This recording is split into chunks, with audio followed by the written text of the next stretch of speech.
The incursion and bombardment of Gaza is not about destroying Hamas. It is not about stopping rocket fire into Israel. It is not about achieving peace. The Israeli decision to rain death and destruction on Gaza, to use lethal weapons of the modern battlefield on a largely defenseless civilian population, is the final phase in the decades-long campaign to ethnically cleanse Palestinians. The assault on Gaza is about creating squalid, lawless, and impoverished ghettos in the West Bank and Gaza, where life for Palestinians will be barely sustainable. It is about building a series of ringed Palestinian enclaves where the Israeli military will have the ability to instantly shut off movement, food, medicine, and goods to perpetuate the misery. Privilege and power, especially military power, is a dangerous narcotic. Violence destroys those who bear the brunt of its force, but also those who try to use it to become gods.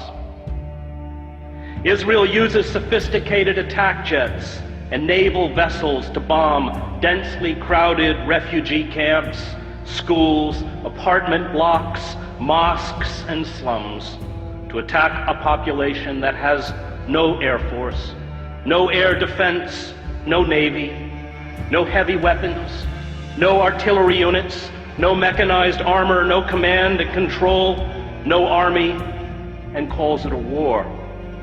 It is not a war. It is murder. Images of dead Palestinian children lined up as if asleep on the floor of the main hospital in Gaza are a metaphor for the future. Israel will from now on speak to the Palestinians in the language of death. Those who orchestrate such sieges do not grasp the terrible rage born of long humiliation, indiscriminate violence, and abuse. A father or a mother whose child dies because of a lack of vaccines or proper medical care does not forget. A boy whose ill grandmother dies while being detained at an Israeli checkpoint does not forget.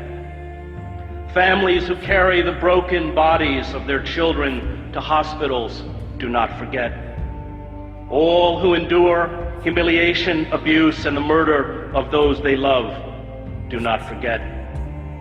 This rage becomes a virus within those who eventually stumble out into the daylight.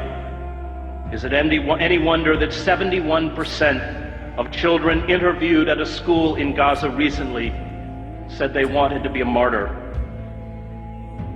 The refusal by our political leaders, from Barack Obama to all but 5 members of Congress, to the major media, to speak out in defense of the rule of law and fundamental human rights exposes our cowardice and our hypocrisy. The public debate about the Gaza attack engages in the absurd pretense that it is Israel, not the Palestinians, whose security and dignity is being threatened. This blind defense of Israeli brutality towards the Palestinians is a betrayal of the memory of all those killed in other genocides in other times. The lesson of the Holocaust is not that Jews are special. It is not that Jews are unique. It is not that Jews are eternal victims. The lesson of the Holocaust is that when you have the capacity to halt genocide, and you do not, no matter who carries out that genocide or who it is directed against, you are culpable.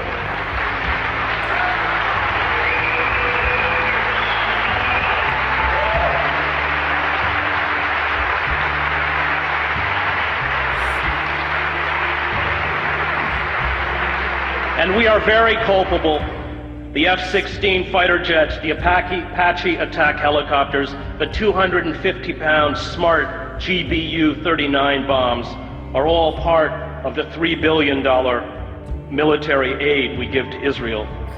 Palestinians are being killed tonight with American-made weapons. But perhaps our callous indifference to human suffering is to be expected. We, after all, kill women and children on an even vaster scale in Iraq and Afghanistan.